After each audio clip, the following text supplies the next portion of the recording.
Stand by to launch FanStream Sports. 3, 2, 1. Let's start. Hello, sports fans. Welcome to FanStream Sports. Nothing but pure sports. This is the JP Show. JP, it is so good to hear you back on the air. Stand by. Now, here's JP. All right, welcome into a Thursday edition of the JP Peterson Show. We thank you so much for joining us here. We're brought to you by Emerging Investigations, Emerging INV, the number one investigation agency. How's your computer working over there? We've been having some issues here this week, folks, so bear with us. All right, we're going to have an abbreviated show this morning for various reasons. We have an event to get to a little bit later on today, but we've got plenty of content to get to you. We'll be going for a full hour here today and then start over at 11 o'clock. So we appreciate you guys jumping in here today. We're going to get to a lot of different stories. The release of Jalen Darden is still a bit of a mystery. The Bucs getting ready to go up against the 49ers team that is loaded defensively. And I can't believe my good friend Scott Reynolds picked the Bucs to win this week, where I'm going to pick them to lose dramatically in a big way. But he's usually spot on, so maybe I shouldn't play down the house. Say good morning to you, Nick Geddes. How are you from Outsider.com? Yeah, I'm doing great on a Thursday here, and just looking forward to Sunday because I think I'm not overstating it. I think this is the biggest game of the Bucs season to this point. I really do feel that way. What am I missing here? What do you mean? What are you missing? What am I? This is a road trip out west. You take your ass kicking and come home and try to beat the Bengals. There are a lot of implications here in this game. A lot of implications in this game. Playoff seeding is on the line here. Get some momentum. Continue to get division. Get away from it a little bit. Get a lead there. All those things. And then, but again, you're acting like the Buccaneers have a chance. Like I don't. You've always got a chance, as we just learned. Do I have to remind you of 3 days ago? Even when we feel like there's no hope and we feel like we have no chance, you always got a shot with number 12. That's right. I mean, sometimes the odds are just so stacked. Yeah, we needed to be reminded. Don't get me wrong. We needed to get reminded. For instance, when Brady's up by 7 points with 2 minutes to go, he was 2-18-0, right? Yeah. But Todd Bowles can change that. Now he's 2-18-1. So, yeah, you always have a chance. They have a chance to go in there, but do you have any? I mean, how are they going to move the football? Like, exactly what's the plan to actually run an offense against the best defense in football? They showed a graphic yesterday on, I think it was on Good Morning Football or something. I'm not trying to be, No, trust rude. me. This is a bit of satire here, folks. So yes. Hopefully you don't be I'm being a total asshole. But. They showed a graphic on like Good Morning Football, I think yesterday or this morning, and it had all the defensive rankings, and it just went down the line, and the 49ers are first. They're first in everything defensively. And then where are the Bucs? And then you go look at the Bucs offensively.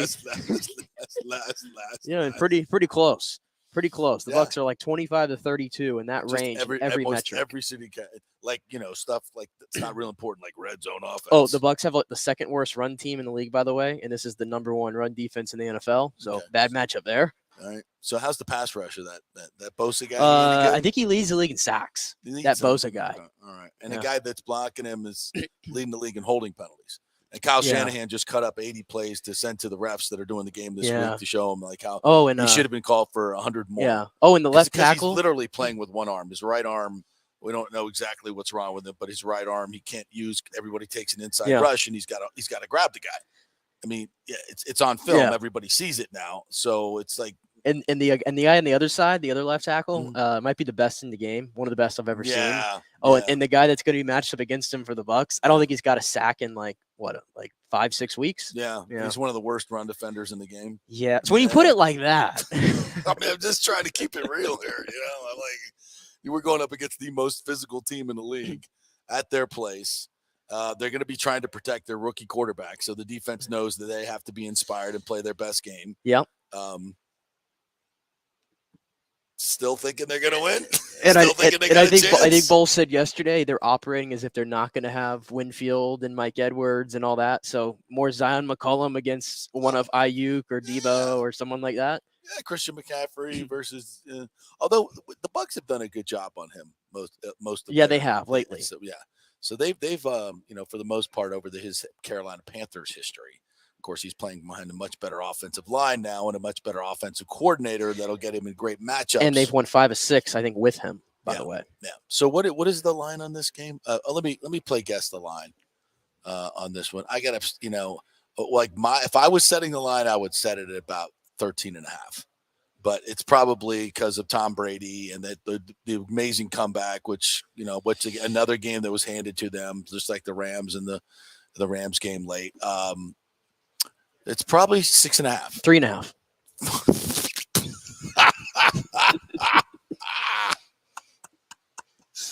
Sorry. Let me get to my bookie right now. All right. Lock your bets in. Let me check my account first, see how much I'm willing to lose on this game. Mike, 3.5? 3.5. Are you kidding me? I wish I was. No. This is the easiest bet in history. I mean, of course, every time you say that, this actually gives me some hope that the Bucs could win. Yeah, and Vegas usually knows something. Yeah, and we have to remember too, it's Brock Purdy making his first career start against Tom Brady. Now he looked really good last week, but who played better last week, Brock Purdy or Tom Brady? Brock Purdy. Brock Purdy played better. But it was easier.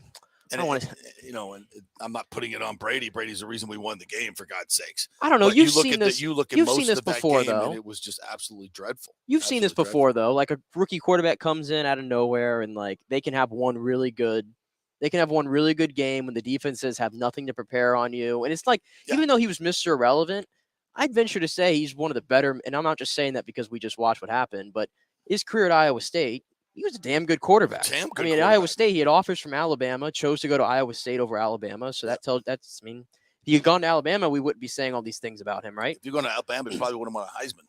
Maybe, yeah. So he was really good at Iowa State, 68% completion passer. And if you look at Kyle Shanahan's offense, that's all he really needs is a guy just to distribute the football. That's what Jimmy G does. Yeah. And the quarterbacks that have succeeded the most with Kyle Shanahan, Kirk Cousins, Matt Ryan, and Jimmy Garoppolo. Yeah. That's his 3 quarterbacks that have succeeded, and they all are kind of similar in ways. They just kind of distribute very accurate. Yes. Brock Purdy's very accurate and can distribute. So as long as you just don't make boneheaded plays, you've got a shot. And I was also listening to other people, talk about him yesterday, Emmanuel Acho on Fox Sports, and he's played in the league. He said that it takes 4 weeks for a defense and a defensive coordinator to get enough film to really hone in on you. Right. So he's in that window right now where you have no idea what's honeymoon coming. Window. Yeah. And Shanahan will scheme it up to make it, well, you could just look at the way he played. It's not like he came on in the fourth quarter. He came on early on in the game and through 35 times. I mean, there's a large sample size here. The kid can play. And the only way you get an upset like this is what? You get turnovers. So you're going to need Brock Purdy to turn it over 2 or 3 times. What do the Bucs not do? Get turnovers. I mean, there's so many 4-man rush home. There's so many trends in this game that are just going against the Buccaneers. I mean, I hope to God that they win this game. But this looks like to me like a 30-3 game to me. Ooh, I don't know. I don't think they can score that much. I mean, the Bucs have a good defense. They're a top 10 defense in the NFL right now. They're only allowing 16 or 17 a game, which is more embarrassing on the offense, in my opinion, that they're 6-6. Exactly. So I don't know. I mean, San Francisco can be a little bit spotty with their offense at times. I don't expect it to be as good as it was against Miami. The problem is just what are the Bucs gonna do? Yeah. Are they gonna be able to stop? Because they were able to really kind of do their best against New Orleans' front. And as good as New Orleans' front is, San Francisco's is like 2 times, 3 times better. And Fred Warner's maybe the best linebacker in the game right now also. So you can imagine he's going to have a spy in the middle of the field. Dre Greenlaw's really good. I mean, what matchup, honestly, when you more think about it, was there a matchup that the Bucs win in this game? Is there any matchup? No, there's not. I mean, the weak spot in the 49ers defense is their secondary, cornerbacks. So I guess maybe you have an advantage there, but then again, if the protection doesn't hold up and Brady doesn't trust the O-line, then the ball's coming out quick to the backs and the tight end. So I don't know. Their path to victory does not seem to be glaring right now or out there. Yeah, I just don't see it happening. But I'm all for getting into it now. Before we hit the Bulls press conference from yesterday, so some interesting stuff there. breaking news this morning. Brittany Griner has been released, and she is flying home. I believe that she's already in Abu Dhabi, where the prisoner exchange, I believe, is taking place. And heading back to Russia in this exchange is the Merchant of Death. It is Victor Bout is his name. And for a long, long time, the Biden administration has been trying to get Paul Whelan, former Marine, who's accused of spying he was a security director over there, and then was accused of spying and was illegally detained, as was Brittany Griner. And there was some hope that Paul Whelan, who the administration was trying to get back for quite some time, would be able to get back. But it is a 1-for-1 swap. A Russian arms dealer, a notorious Russian arms dealer known as the Merchant of Death, who has killed untold amount of people during a wartime. He is now being released back to Russia for Brittany Griner, who was a WNBA star and a 2-time gold medalist, I believe, as well. And I'm so happy that Brittany Griner is coming home. So happy that Brittany Griner is coming home, and happy for her family. She made a mistake. I mean, to be jailed. Look, we have different ways of handling things, and other countries have different ways of handling their drug enforcement. And she unfortunately did not know that you cannot bring in cannabis to Russia, and she was detained. And the American government determined it as wrongfully detained. But and certainly to go to jail for 9 years for that is ridiculous. It's ridiculous, absolutely ridiculous. At least that's the way we look at these things. There have been some social media posts, even I think you said from Micah Parsons that he put out there that were somewhat negative about this prisoner swap. And I mean, folks, it is what it is. I mean, we don't really need to detail all this. This is at the highest levels of political stuff that we know very little about. But on the surface of it, it looks, and no one. I'm so happy that she is home and she is safe. I don't feel as happy for the Whelan family and some of the other people that are detained, and why Brittany Griner was prioritized. You can make your own decisions on that. And well, it's going to be a highly charged political debate on Twitter that we don't have time or, listen, folks, we try to keep it as real as possible here. And it is what it is. It is what it is. And you people can, and this is the part that's very sad that in this country that you can't really, Micah Parsons can't have his opinion. JC Allen, who tweeted something negative about this, is getting just obliterated on Twitter. Anybody who wants to disagree with this, I mean, it's on its face. I mean, this is one of the most dangerous terrorists in the world. One of the most dangerous terrorists in the world, and a 1-for-1 swap for Brittany Griner, a lovely woman, but a basketball player with no political or security risks whatsoever. I mean, it is what it is, and it's gonna get ugly, and Americans are going to be hating Americans over this. And well, it's already begun. It's the only thing that anybody's really talking about on Twitter. And of course, like everything divided. I will point this out because the people that are on the other side about, well, why didn't you bring Paul Whelan home? Right. Sometimes in these deals, and I'm not going to claim that I know anything about this stuff, but it just could be you kind of, the deal is what the deal is. It's kind of how it works, I think. And this comment from the Whelan family kind of indicates that. And I'll read it out here because I think it provides context.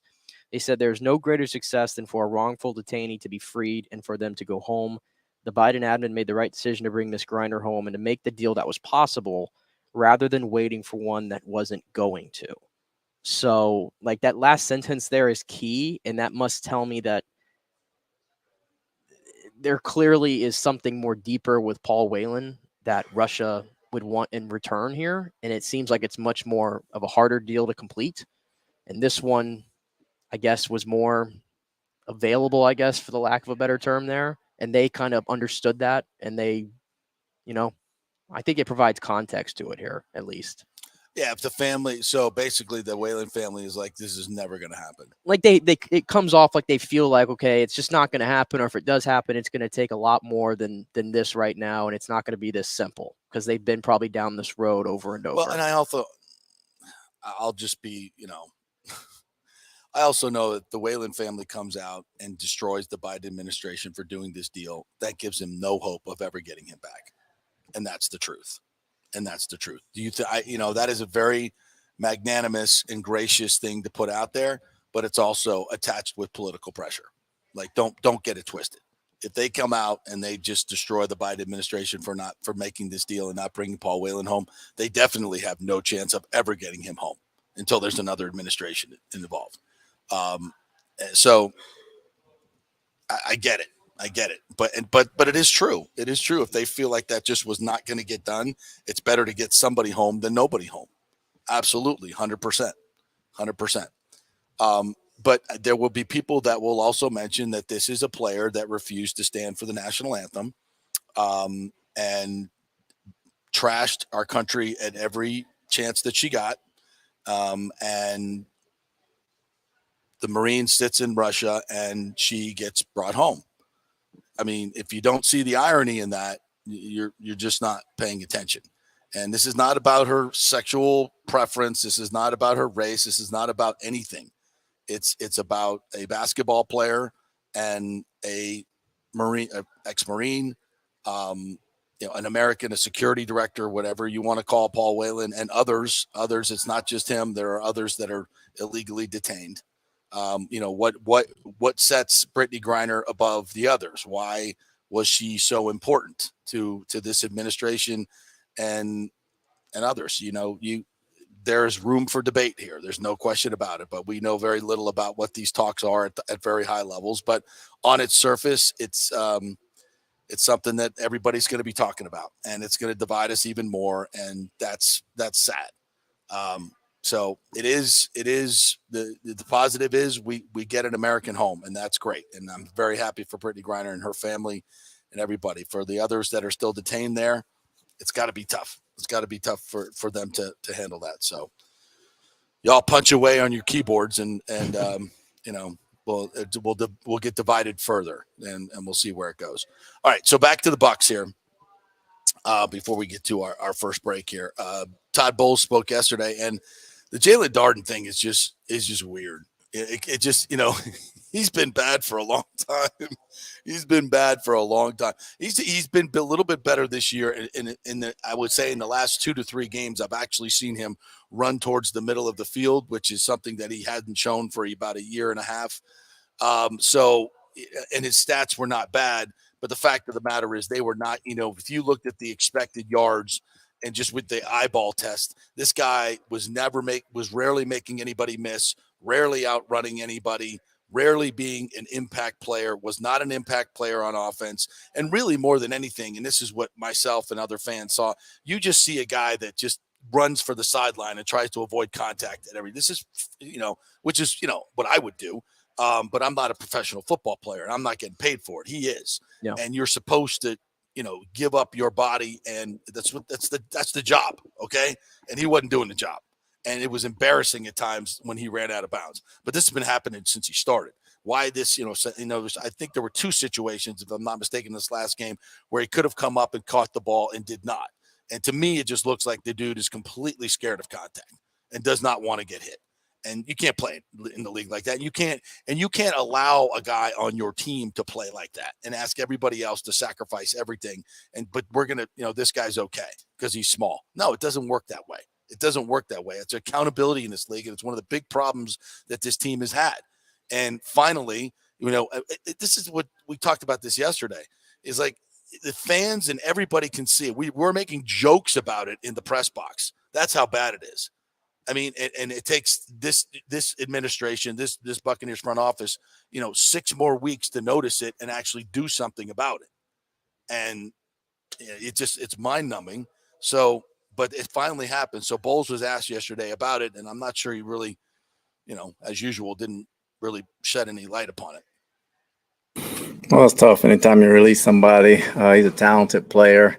No, we thought we did what was best for the team at that point in time. Hopefully he catches on somewhere else, but we're auditioning guys now like we have been, whether it's Gio, whether it's Scotty, whether it's somebody else. We've been auditioning. We'll make that decision at the end of the week. Yeah, that was part of it. That was a big part of it. He didn't do nothing wrong physically. It wasn't because he did anything. So it's just us moving forward. It was better. He hadn't played offense in a while, and we had some returners and some guys that did a few more things. Yeah, the context of that last one there, the question was, did it go into the fact that he only does one thing and he doesn't play offense and all that? Right. Yeah. Yeah. And I've been, we saw Devin Tompkins, especially Kalen Geiger, was also pretty damn good in the preseason. But Devin Tompkins, we've been talking about him forever. We saw what we saw. That dude catches everything. He gets open. He high points the ball. He plays much bigger than he is. He's clearly fearless. I may be wrong, but I think that dude can play in this league. Well, we'll see. I don't know. We're so far along in the season. We're struggling to get, Mike Evans and Tom Brady on the same page. Right. We're struggling to get them targets. We're struggling to get Kate Otten involved into the offense on a week-to-week basis. We're just now seeing Julio Jones. We haven't seen anything from Russell Gage for the majority of the season. And he finally played. He finally came back. I hope he's healthy. But, so to ask another guy who's never played in the NFL to come in, I don't think that's in the plans. He's not going to have a huge impact. I don't think it's in the plans. No. I think it's more likely they're going to throw Rashad back there or Scotty or Gio Bernard. Yeah. Because if they still have Gio around, he ain't getting any touches on offense. You might as well just put him over there or something. Yeah, he's got to dress because he's now, I guess he's the fourth back. But then again, it's like, you really want a guy who's 31, returning punts and kicks. Like, there's not much explosion there. And he's still, at least in training camp, he showed a burst to me. I mean, he still looks like he's got some gas, but he's always injured. Yeah, of course, he's always injured. But in training camp, it looked like say he's 31, and that's obviously a little old for a running back, but or a returner.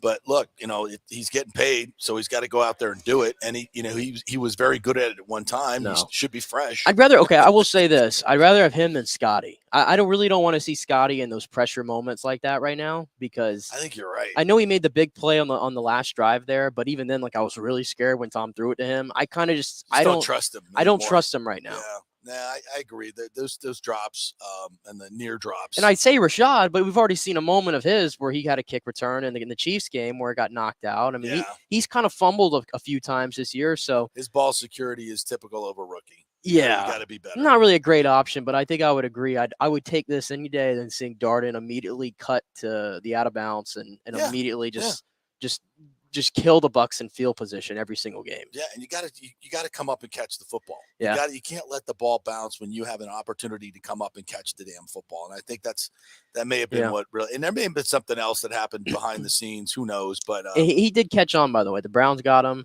Now, I mean, good for them. I mean, they have one of the best special teams guys in the league, and Donald Peoples-Jones. I know, who just returned a punt for a touchdown, I believe, this past week. Who knows what he's going to do now, Jalen Darden? But he did catch on. All right, good for him. All right, Bowles was also asked about the hurry-up offense, if maybe we'll see more of that. And I think what's more specific here is the no-huddle offense. It doesn't necessarily have to be a hurry-up, but the no-huddle that keeps the other team substitutions off the field. Well, we've done that. We've done that sometimes this year. So we have it in our arsenal. We've done it quite a few times. We've done it against either Carolina or Pittsburgh. We've done it against Atlanta. So we have it. It's just about certain guys being able to do certain things. We're down a tackle or so. So that's exposing a lot of things too. So you got to be selective in some of the things you do. Yeah, I mean, you're talking about Josh Wells being in there as a backup tackle, but that actually helps the pass rush. It helps the pass protection because they can't get their specialized packages in to rush the passer. But here's my problem, though. He says that we've done it quite a few times. Okay, but you're still doing it at one of the lowest rates in the entire league, even though you are number one, nobody above you in the league at efficiency when you do it. I mean, the numbers don't lie here. They don't lie. And by the way, these two eyes, they work. Yeah. They work. Yeah. I saw what happened in that game where you were awful for 57 minutes. Yeah. And then the final two drives when you went no huddle, hurry up, all of a sudden, oh my goodness, we're passing it across the yard. Brady's completing passes on every throw. And this is classic overthink. This is classic overthink by Bowles, which he is a classic overthinker. And then he overthinks it, and then he errs to the side of safety or conservative or cowardly, whatever word you want. Cowardly in terms of his decision making, folks. He's not a coward. That's not what we're saying. But he always seems to err that way when the numbers are so absolutely stark. I mean, numbers aren't everything, but if you're really, really good at something like play action passing, do it.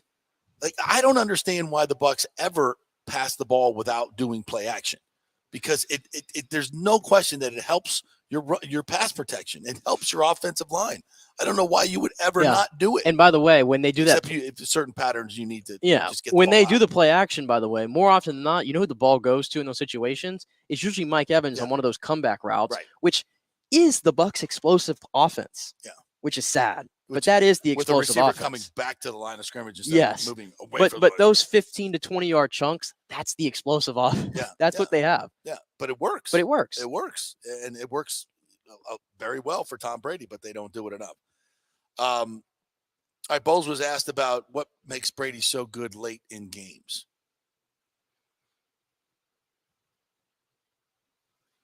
If he can exploit certain advantages, his decision making, his zip on the ball, just knowing he's been in the situation a million times and he's practiced it a million times, that helps a lot too. Understanding mental weaknesses of certain guys on defense when you know certain areas have been lacking. He can see things to play before and come back to it 2 plays later when he sees somebody lacking and try to set him up. He just has a whole bunch of different nuances from playing that long that help him execute at a high level.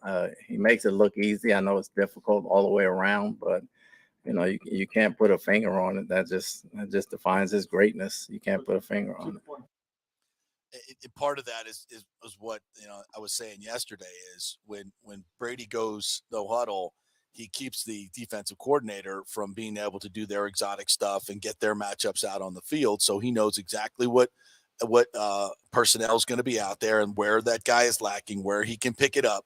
So again, it's a clear advantage for you from a tactical standpoint. Why do you not do it more? Especially when your offense is pure basura. It's trash, and you got to do different things. And when you have something that works, for God's sakes, why don't you do it more?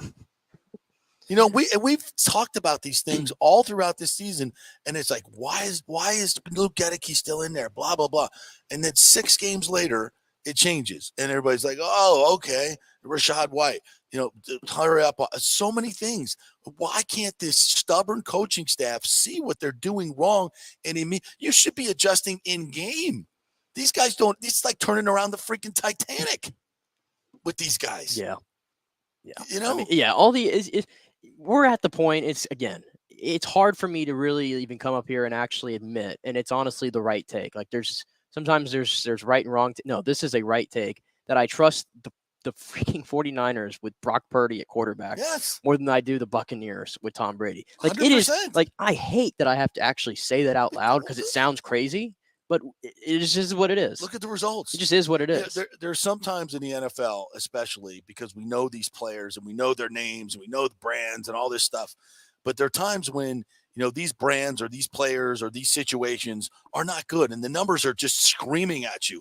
They're screaming at you. They're like, okay, I'm like, what's this Tom Brady going out there against a rookie quarterback? No, this is one of the worst offenses in football going out west on a short week to play one of the best defenses in football. That's what this is. Take the names off it, take the brands off it, take all of it off it. This is what it is. Yeah. And you're going to get your ass kicked. And he was asked, by the way, about how do you game plan for Brock Purdy with not having much tape? And wouldn't you know it, his answer was more about the scheme of the 49ers. You try to go up against the scheme. They got a lot of talented players over there. They're not going to change their scheme just because somebody else is at quarterback. I think Kyle does a great job of doing things the quarterbacks are comfortable doing. They have a great knowledge of the system, and they have a wide variety of things they can do to make them feel comfortable. And he's talented to begin with, or he wouldn't be in this league. But they have a lot of talented players around them. He's going up against a great defense every day in practice, so he's not going to be nervous. He's going to play his game. We just have to play ours. It's not about the quarterback. It's about all 11 guys on offense. Well, I like the fact that he's not underestimating Brock, But I also think that, if you're a deep, and maybe this is hopefully what he's saying to his team, is that we got to rock this quarterback. We're going to get to this rookie. We're going to pressure him early. We might have to give up a play or two, but we're going to hit him. We're going to pop him.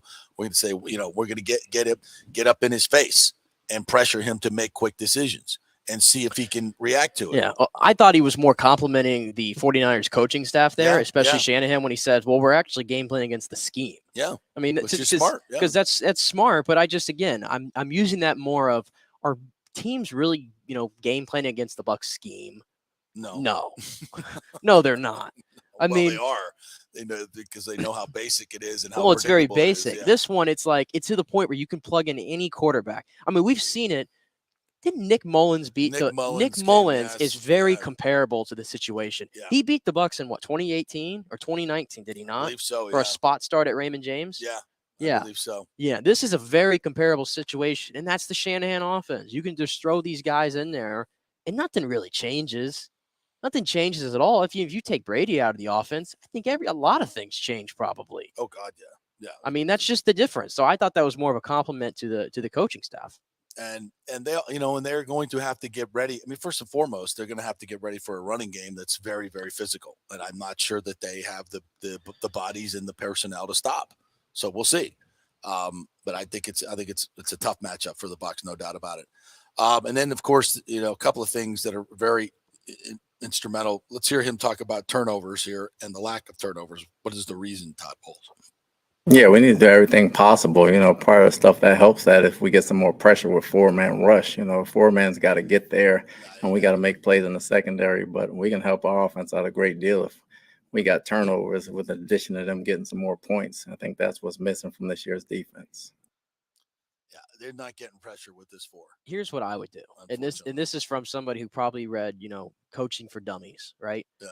I would make every single player for about 4 hours just watch Charles Peanut Tillman highlight tapes. I would seen a couple of guys punch at the ball, but it's not something that is. I don't see it enough. What produces turnovers? Physicality. Yep. Pressure. And great scheming and instincts. I should say great instincts by certain players. You ever notice that certain players just have an knack at getting turnovers? Rondé Barber was a master at it. Yeah. Because he studied so much tape and he knew where to be, knew where the ball was going, baited people into things. Mastermind. Derek Brooks, same thing. Derek Brooks was another guy that was just, and for ages, it's been Levante David. Levante David, his numbers have been, I think he's number 1 among linebackers in causing fumbles and recovering fumbles. Not this year. But we haven't seen it from Levante David.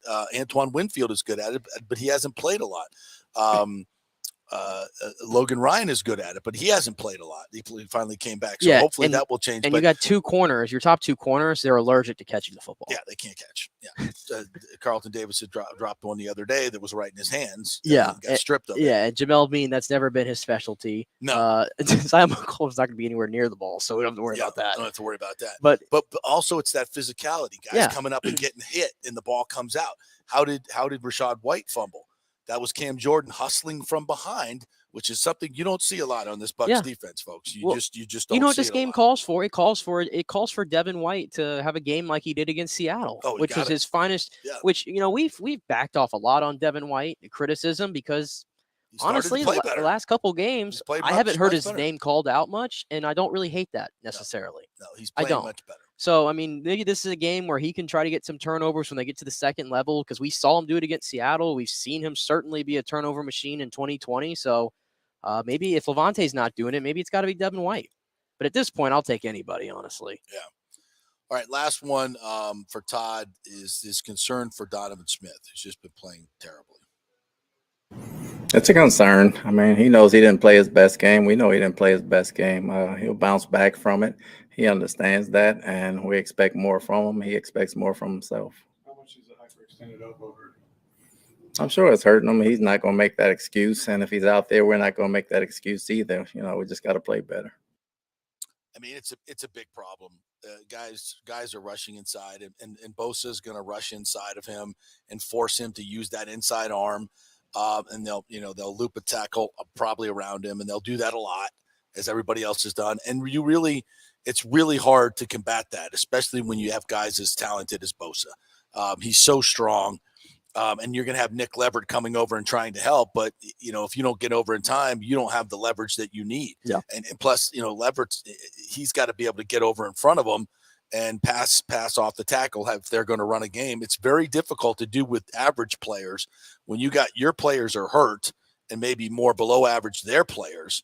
That's just a horribly tough matchup. And the 49ers are going to target that.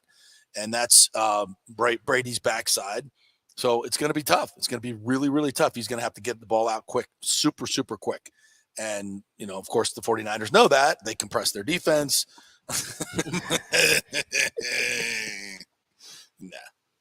Nope.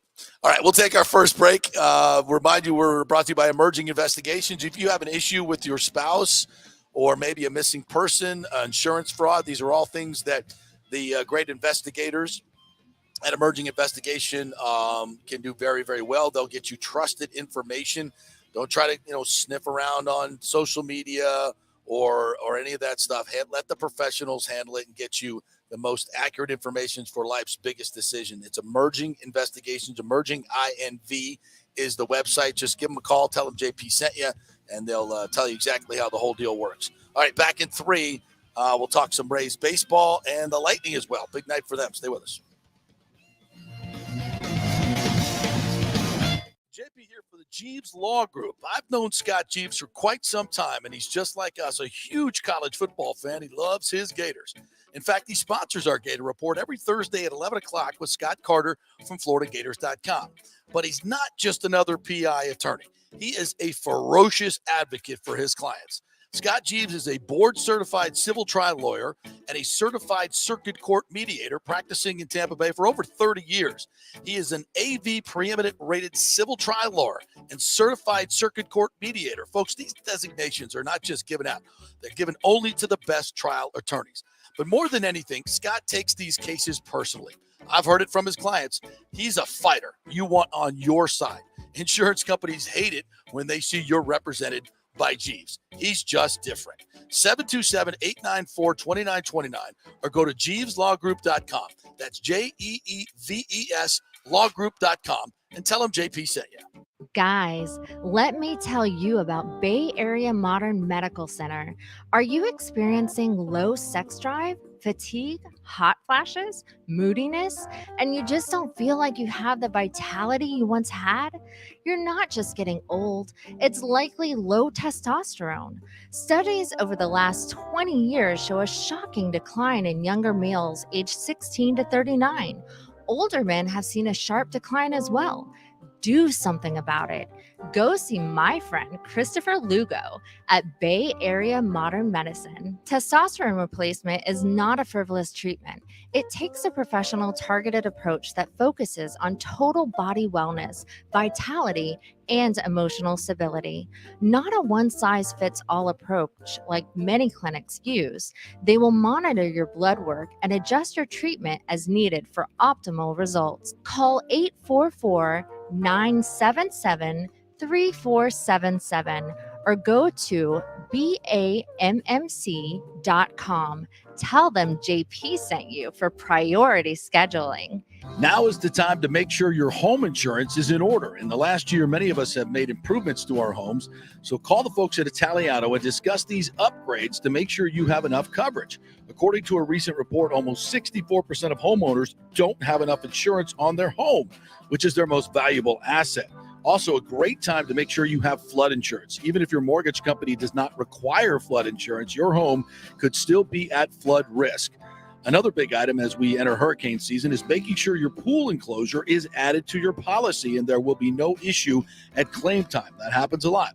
So call your friendly agent at Italiano Insurance to review your policies today. 813-877-7799 or ItalianoInsurance.com. Attention, if you are home shopping or looking for a refinance, and even if you already have the approval letter, you must call my man Scott Fitzgerald at American Mortgage Services. Scott has a brand new program available in the greater Tampa Bay area called the Community Advantage Loan Program. Get this, no money down, no mortgage insurance, no points, no origination fee, purchase or refinance, and loan amounts up to $647,000. Now, there are some application requirements. It must be a single-family home, 1 unit, primary residence, and have a minimum 640 credit score. The program only applies to certain neighborhoods, so you have to call to find out if you qualify. So call Scott Fitzgerald at 813-294-7595 or email him at scott@amstampa.com. Now, even if you don't qualify for that program, Scott will shop your loan around, get you the best rates, and won't charge you the huge upfront fees. And if you've had issues with your bank calling you back, Scott will return calls immediately or at least the same day. 813-294-7595 or email him, scott@amstampa.com. Scott Fitzgerald, MLS 386722, American Mortgage Services, 1000 North Ashley Drive, Suite 1020, Tampa, Florida. Coming back at you. Now, more with JP on FanStream Sports. It's only just begun. All right, welcome back to the JP Peterson Show. We're abbreviated today. We're only going to do an hour. We got some business dealings we need to take care of today, so we apologize for that, but we'll be back with 2 hours tomorrow. Hopefully we'll have Fred McGriff on the show. We were going to have him this morning, but couldn't get the times set up, so hopefully we'll have McGriff, and Smolty will join in tomorrow as well, so we are efforting that for you. I want to remind you, it's that time of year to renew or shop your health insurance around, and folks, you can get coverage. 1 out of 3 people in Florida are uncovered because they think they can't afford it, and that's absolutely not true. The health insurance marketplace is there to help you.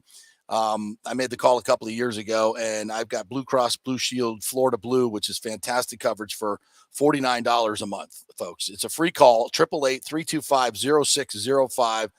They will ask for some income information, some basic stuff. If you have your tax returns available, it would be great. If not, no big deal. They'll be able to handle it for you. They're highly trained reps. They'll do the work and find out what your subsidy will be. It's a great program, folks, so take advantage of it. 888-325-0605. Even if you have a plan through your employer, you may be able to get it cheaper because they're taking money out of your check, right? So look at what they're taking out of your check, look at what your copays are, and then look at what your subsidy can be, and it might be cheaper by hundreds and hundreds of dollars, folks. So make the call, 888-325-0605, 888-325-0605. You mentioned that, boy, there's some money being handed out. Not in Tampa Bay, but everywhere else. and the Padres are just going berserk. Xander Bogaerts gets, 11 years, $280 million. He's 30. Yeah, I was when I saw I was like, oh, he's 26, 27. I'm like, no, he's they 30. They sneak up on you with the ages now. Yeah, I love Xander Bogaerts, by the way. He's one of the more unlike, what's the word? Underappreciated hitters, I think, in the league. Very underrated, and he's killed the Rays for years. So God bless the Padres for being the team to get him out of this division. I appreciate that. The Rays are going to see a Red Sox with no Xander Bogaerts and likely no JD Martinez. So thank the Lord there. And by the way, I know a lot of you are probably saying, how the hell do the Padres have this much money? Folks, baseball makes money, and the Rays make money. You know, look at the lawsuit, and Stu Sternberg has $500 million sitting in a bank account that he put into another separate company that he owns himself, according to the sworn testimony of his partners. $500 million. Okay? Why this is not a story and why we keep putting out this narrative that the Rays can only afford a $70 million payroll is just berserk. It's wrong. It's stupid. It's ridiculous. Look at all this money that the Padres have. You know why Padres have a lot of money? First of all, their owner is willing to spend it, but they get, like everybody else does, $60, $70, $80 million in central fund money. This is money that comes from MLB Network, MLB Merchandising, and MLB International. All teams get this money, and the Rays get revenue sharing as well. They're according to Forbes and everybody that follows this stuff, the Rays, their revenues are well over $300 million, and he reportedly got $375 million in advance for their TV contract. So there's a lot of money that the Rays could be spending, just like the rest of these teams, but they choose not to because Stu chooses to put it in his pocket. And that is the truth. That's the truth, folks. And you see all these other teams spending money, and I know it's a lot of the New Yorks and the Los Angeles, but it's also the San Diegos of the world. Yeah, I'm not gonna lie. This time of the year, like, you see all these deals going off. It's like part of you just trying to be optimistic. You're like praying that one of these days Heyman or Passan is gonna drop a bomb, and it's gonna be like the Rays get something, and You have that, like, you have some kind of optimism or hope. It's never going to happen with this guy, bro. I mean, here's the thing. The Rays made Zach Eflin their highest paid player in franchise history. What percentage of Rays fans, casual, hardcore, know who Zach Eflin is? Nobody. I follow baseball. I had to go look it up. I mean, I knew who he was. Yeah, unless you're like somebody who like really, if you play fantasy baseball or you watch MLB Network. First, I heard he's a middling pitcher for the Phillies. I was like, he's okay, but yeah. Well, see, I had the same reaction. Like, I mean, and I think it's good. I think it's a good signing. But I like the signing, and I think he's gonna be. I mean, he's a pitcher for the Rays. He's gonna be great. Yeah, that I have no problem. And he gives them the opportunity to trade Tyler Glass now. They're not trading Tyler Glass now. They will before he gets to 2024. They're not trading Tyler Glass now this year. But more interesting, so yesterday they did make a move, and Brooks Raley traded to the Mets for I can't even think of his name right now. I think you have it right there. I think you have it. Now, let me look up his name real quick. Okay. I think it's somebody familiar to Rays fans. Yeah, I might have it. Yeah. Slapdick prospect. Ah, there it is. There it is. Got it. Feel good. It felt great. Do it again.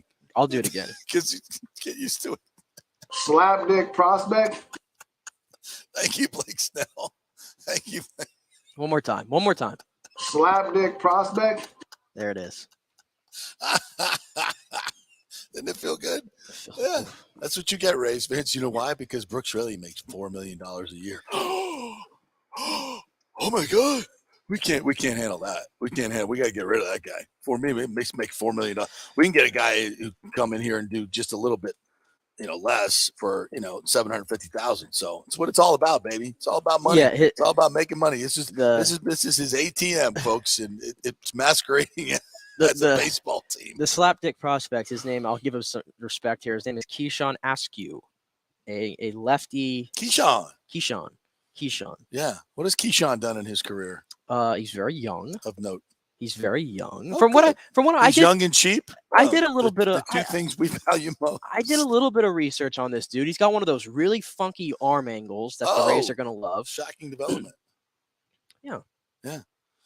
But he's not and what did Brooks Raley do? Here, Askew right here. He 2022, he was single A, high A, 66 in the third innings, 34.2 strikeout rate. He's already 23. See, I don't even know he's already 23. That's not even young anymore. He's not even really young. Yeah. He's 23. Again, salary dump. If you're really, here's my opinion is on this whole thing. I heard it yesterday when Neander, we listened to the soundbite, making the postseason is now a disappointment. They want to go further. So why trade guys with experience that you paid and were actually really good last year? Yeah. Like, was there anything that Brooks Raley did to warrant being traded besides making $4.5 million this year? No, just the money.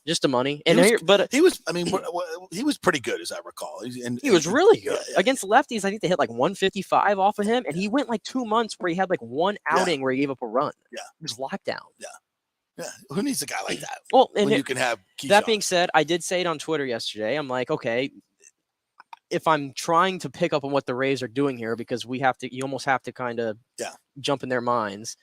They're looking at this guy, Garrett Clevenger, they got in the end of last year from the Dodgers off waivers, I think. Yeah. And he's very cheap. He probably don't even make $1 million, honestly. Right. And if I recall, he was really good last year when the Rays got him. Yeah. And so he's much cheaper than Brooks Raley. He could be your specialist. And they probably banking on Colin Poche to maybe bounce back after. Who's awful.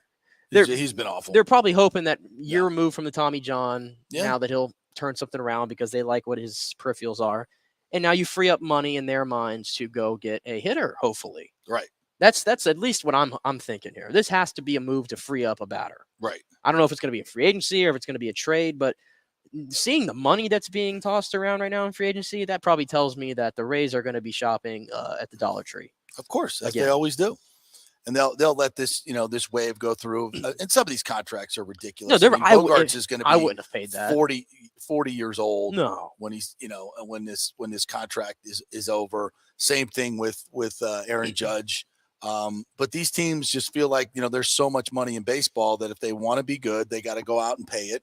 It's part of doing business. They're still going to make money. They're still going to make a profit. Even like a guy that we talked about last year at the trade deadline. Remember, if you recall, Wilson Contreras. We're like, oh, this is a deal the Rays could make, and they were obviously in on it, and they probably felt that the price was a little too steep for the Cubs. Well, he just got signed.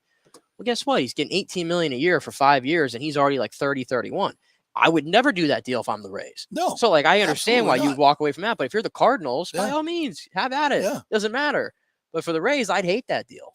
Well, as the article says here, with the deal, the Padres payroll spikes to more than $250 million. That's insane. A staggering number for a team with 27th ranked media market in the country.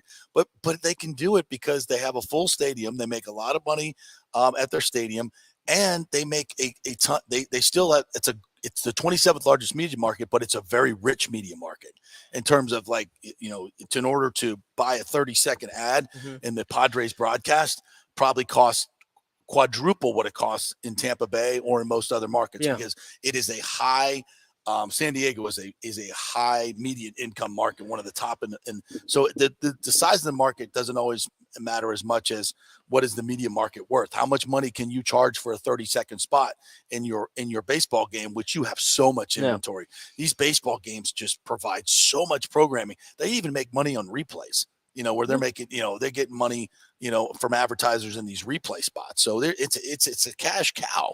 Yeah.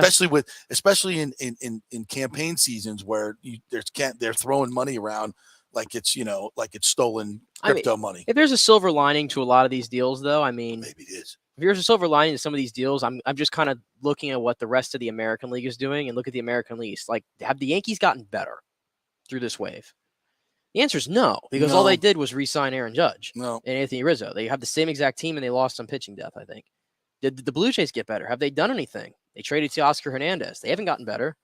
The Red Sox, they lose Bogarts. They're probably going to lose JD. Now, they just got this guy from Japan that they just paid 5 years, $90 million from Japan. So we'll see. But those are always a toss-up. You never know what you're going to get, really. Yeah, how they're going to And they got Kenley Jansen, so they're trying to get their bullpen in order. So have they gotten better? I'd probably say it's a wash a little bit at this moment. And then the Orioles, they're going to be just like the Rays, kind of shopping around the peripheralness of the free agency. So have the Rays gotten better, though, so far?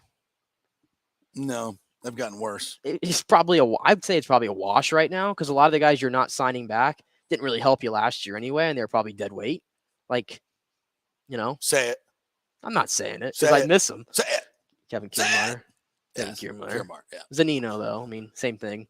Yeah, but those guys have helped them win over the years. I would take umbrage with KK just because his offense sucks. We know what he brings to the table. If KK made $2.5 million, I would have him back in an instant. Which that could happen. They got to pay him $2.5 million to go away. Kevin Kiermaier, though, is coming off a season where he made $12 million. Is it going to be that steep? No. He's so elite defensively and on the base paths. He's going to warrant at least probably 7, 8, maybe. Well, who's lining up? Well, he's not part of this first wave now. Yeah, but still. But we'll see. I have a sense he might be back. The Padres is just they're spending money like drunken sailors, but they can. That's how much money these teams make. And that's how much money the Rays make too. And they can more than that's why all these small market teams have payrolls of 140, 150 million, because they've already got that baked into their local TV contracts and the central fund money. Yeah, it's ridiculous. I will say though, like, a lot of these teams that are spending money, it's like, is it going to really translate to success? Like the Rangers, for example, just made Jacob deGrom, who's 34, has all those injury issues. They gave him 40. They gave him 37 per. Yeah. The Rangers are nowhere close to winning. And last year they gave $500 million combined to Marcus Semien and Corey Seager. They're not even close. The Angels have been trying to spend money for years and aren't close. And now they can't spend any more money because of the luxury tax, I believe. Right. Yeah. So it doesn't mean it's necessarily going to translate to wins by any means, but I think we all would agree we'd like to see the Rays at least field a payroll of $100 million, which I don't think it's asking for much, but it doesn't look like we're going to get near that this year. No, it should be absolutely at least $100 million. Anybody in baseball should be at least. And I keep saying the whole Brandon Lowe to first base thing. Oh, it's happening. Yeah, that's your first baseman on opening day. But why go out and pay for a proven first baseman? Get used to it. Why would you do that? All right, so Lightning have the Predators tonight And we will, I guess we got the retro jerseys because it's a Thursday night game. So we'll get the retro jerseys Storm again tonight. season. And we'll be celebrating the 30th anniversary of the Lightning. Did you see that last night? The Tampa Theater. Yeah. The Tampa Theater was packed last night for that event. And I saw Dave Andrushuk was telling stories and everything. Yeah, it looked like a cool event. Yeah, it was a really good event. And it's really kind of, the team has such it's an incredible history, really, from how it was born. And I know we've told this story many times, and Phil tells it better than anybody. It's still one of the greatest sports books of all time is Phil Esposito's book. It's one of the, he's a great storyteller, even better in book form. I mean, you could just hear his voice telling these stories. It's hilarious. And the story of how the Lightning was born is just, I mean, it's just unbelievable. I mean, he went over to Japan to get this money, and he literally tells the story all the time. I was saying hockey, they thought I said sake, and by the end of the night, I had the $50 million franchise fee. And the story of like waiting to get the facts that the money was delivered to the NHL. I mean, basically, this was Japanese mafia money. Yeah, it was Japanese mafia that Phil came up with and got this franchise started. I mean, it was the ultimate beg, borrow, and steal, coming in, getting the inspection for the fairgrounds, where they had to have a 280-foot rink, and they pushed back all the seats to make sure and then as soon as the guy left, they pushed the seats back up. I mean, it was just like, it's so funny. And for them to come, to win that first Stanley Cup really out of nowhere, but the Davidson Group came in and gave them some stabilization. Gave some funding to the franchise, they were actually able to hold on to some of their better players and put it on solid footing. So that the Davidson Group was really the first real ownership group that they had. They were the same group that owned the Pistons. The Pistons. So they had a lot of experience, and they brought a lot of their people down from there. Bill Wickett and many of the other administrators that kind of got it started and legitimized the Lightning, because they were close to folding, as close as they could. And then, then there was a little bit of a lull with, those Cowboys who had no money that bought it. Oren Koulis. I don't forgive those guys for giving us an awful logo for like 4 years. Yeah. And those awful uniforms. There was a lot of awful. There was a lot of awful. a lot of awful in there. There was a lot of awful. But they did draft Steven Stamkos. Yeah. And then, of course, Jeffrey Vinik comes in and just makes this the premier franchise in North American sports, and here we sit today 30 years later, and they are the model franchise not only in hockey but in sports. And it's amazing. It's an amazing story. And in this market in particular, 30 years, and it's really happened in the last 5-7 years. They do such a great job, probably better than either the Bucs and certainly the Rays, of making their customers happy and creating an environment that wants you to be a part of it, to where, I mean, these tickets are not cheap. They're not cheap. No, they're not cheap, but they pack that place every single night because they want to be a part of something special of what's going on. So, and it's first class. It's first class. I mean, it's exactly the opposite experience of what you get when you go to the Rays. You have a crappy, horribly located stadium, terrible customer service. An owner that doesn't give a rat's ass. The Lightning should win an award for their Chase Club. They should. I was taken back. Oh yeah, a month ago when I was in there. It's the best deal in sports.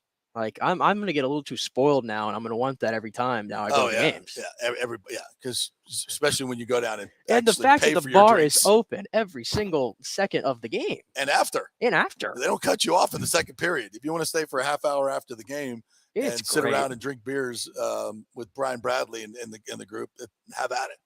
It's fun. It's a great atmosphere. As much as the food is great. Yeah. It's fantastic. I mean, it's fantastic. And this is what you get. Now you went to the Rays Club. I like the Rays Club. Like it's not terrible, but compared to the Chase Club. No, I think it's really good. My only gripe that I have with it is that we cut off alcohol at 6 in the 6th inning. Of course. In the game I went to, it was like a pitcher's duel. So like an hour and 15 had gone by, and guess what? You're done. Yeah, that's why you got to go to the bar in the 6th inning. Yeah, that's the only gripe that I have with it. But stock up. Yeah, drink your warm beer in the 9th inning. But again, it's just the Lightning franchise is just as spectacular a franchise as it's fantastic. I'm so proud to work for them and be able to be part of that organization, and hopefully some big things to come in the near future as far as that goes as well. So tonight they got the Preds coming off what was probably their worst performance against the Red Wings. A terrible first period, not great second period, a phenomenal third period. But I would expect the boys to come out with some serious urgency in this first period, unlike they did in the first in the game on Tuesday. Yeah, and Cooper switching up the lines a little bit with some tweaks. I won't go through all of them, but just Kucherov and Stamkos are together now, and point up with Cirelli and Hagel on the top line. That was a line that he put together last game and really got him going in the third period. That is a high energy line. Yep. And I really that's going to be interesting to watch that, and the deep pairings as well. We saw Hedman and Sergachev working together. He's with Perbix tonight. Yeah, and they switched it up and had him with Perbix, which is left right, which is what Cooper really does like. So I think what we saw at the end of the game last week is what we're probably going to see going forward. Yep. At least for the immediate future. So Hedman and Perbix, Cole and Chernak, and then Sergachev and Foote. Yeah, which I think that's three nice, really good deep pairings. They've got to find something there and park it, because right now that's what's killing them is their defense, and the giveaways have got to stop. The giveaways were brutal. And by the way, the further we get along in the season, I don't know whenever we got to have the Victor Hedman discussion at some point. The further we get along in the season, because I'm not really seeing. I'm waiting for it. I'm waiting for a Victor Hedman game. Yeah, and I'm not getting one right now. Yeah, and I'm getting a little. I'm wondering what's going on there. I mean, he's not a young pup anymore, and he's got some mileage, some injuries. He's not just waiting. Decline. He's not in decline. I'm just waiting for him to pick it up a little bit. I think he's injured. That's what I'm saying, though. I think he might be a little injured. Elbow. I think there's maybe a shoulder and upper body injury that's really hampering him, because he just doesn't have the. He doesn't have the jam. He just doesn't have the career high in goals last year was like 2021, I think. No. And he's got one this year. Yeah. And he's not even filling in with the assist or anything either. Yeah, something's going on with him, but I don't expect it to be long term. And maybe they'll come to the point where they just need to rest him. And because they're deep on the blue line. I mean, they're a different team without Hedman. There's no question about that. But right now it may be a situation, and I'm not talking from any knowledge whatsoever. This is just basically what I see on the ice. It's just not the same old Hedman, and it can't be because of age. He's not that old. I just to me, I got to go to something else, and that means it's probably more injury related. What else did we want to get to today? Well, we talked about everybody else doing things. Do you think the Rays are going to sign any free agents at all? I mean, we've heard from from Eric Neander, and it just seems like they're willing to, maybe they're just trying to tell other places, this is a negotiating ploy, that they're not going to spend money, that they're not going to be in it on some guys, but they're basically saying that they're not going to go out and get a big free agent bang bat, and that they're going to, count on guys that were not healthy last year to be healthy this year and be productive, and guys coming up from AAA, which to me is. Yeah, I'm sure they're going to sign some guys, but I think they're going to be maybe veterans. Like, I think, and I was listening to Peter Bendix again on Mad Dog the other day, and he said that, last year we supplemented stuff with like a veteran like David Peralta. So I'm going to assume it's going to be someone like that. I thought I saw something that Brandon Belt maybe on their radar, first baseman from the Giants. I think he's 35 years old now. There's a lot on him, but he's a first baseman. So at this point, I mean, they don't have a first baseman on the roster. So I'll take it. And at this point in his career, you could probably get him for cheap.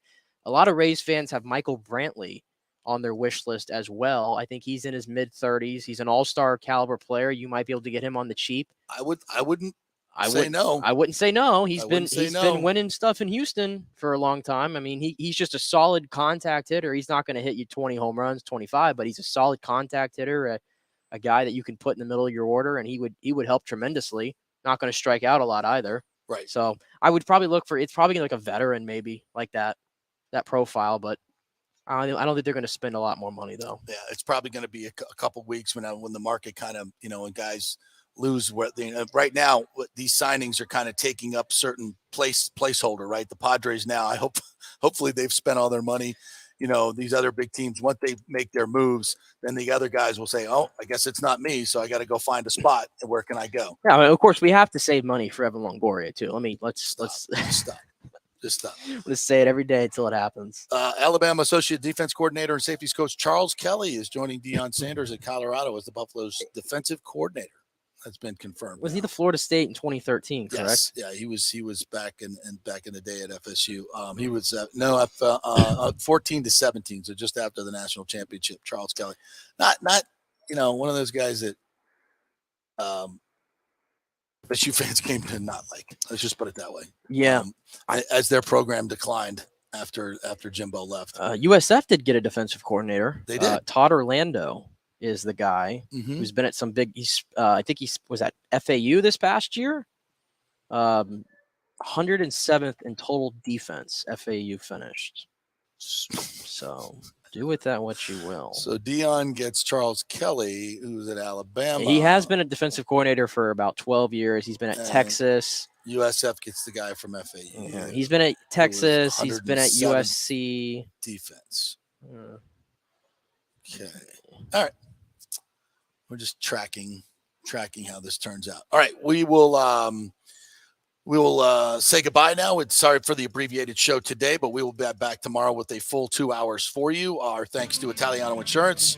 It is that time of year, folks, to shop your insurance around. So get the insurance checkup at Italiano Insurance. By Scott Fitzgerald at AMS Mortgage Tampa. Rates are actually coming down a little bit, folks. So if you want to go check it out, Scott's the best in the business. Email him, scott@amstampa.com. They've got a lot of great programs over there that can get you below market rate interest rates. So give them a call and check it out over there. Just email him, scott@amstampa.com, and by BAMC.com. Bay Area Modern Medical Center.com. Christopher Lugo and his group over there will get you right, get your immune system up if you want to lose weight or testosterone replacement therapy. They are the folks to go, BAMMC.com. All right, we will be hopefully chatting with Fred McGriff tomorrow. And have a great night, everybody. Go Bolts!